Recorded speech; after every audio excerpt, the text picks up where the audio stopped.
Aquaculture, that is, agriculture of our oceans, is crucial to the diet and economy of my community here in Atlantic Canada, but also to communities around the world. Yet, as climate change worsens, causing seafood contamination and biofouling, people are facing decreased accessibility to healthy, affordable seafood. In 2021, 35% of shellfish harvested in Canada was deemed contaminated. So, what can we do?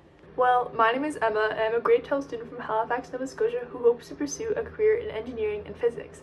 And my motivation for studying these fields is to solve these very kinds of problems. From a young age, I had a never-ending hunger to better understand the world around me. And now graduating, I still feel the same motivation, and it is why I want to use my love for calculations and problem solving to develop technology which will promote a more safe and sustainable world. And so that is why I propose the Sea Hive, a one-of-a-kind prototype that, using my love for math and physics, I have already begun to develop with a couple of my friends. This piece of technology utilizes two up-and-coming aquacultural techniques, the first being multi-trophic aquaculture and the second being a microecosystem.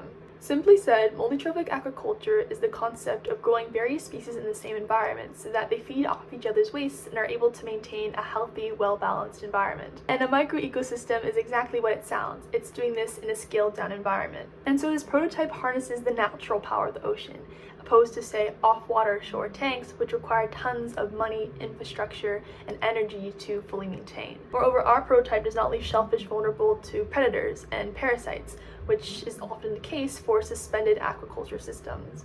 Overall, this kind of innovation promises a scalable, cheap, low-effort, carbon-neutral, and versatile way of growing shellfish in a local environment and doing this very sustainably, thus allowing better health for people but also our oceans. And in the future, this kind of aquacultural technique could be scaled up to produce fish at a commercial level while still being sustainable. And the best part is, my team and I have already begun to test this prototype by collecting data from it for the past few months, winning the 2023 International Brilliant Blue competition, presenting it at science fairs, speaking to CBC about it, and already fostering partnerships with aquacultural industry leaders such as Cook Aquaculture. With my community and even researchers in New Zealand already invested in this idea, it is clear that the Sea Hive and other kinds of technology which utilizes the concept of multi-trophic aquaculture has a real potential to decrease food insecurity in Canada but also internationally. By pursuing a career in engineering and physics, I will gain more scientific knowledge and research experience which will allow me to continue to develop this idea into, say, a commercial product.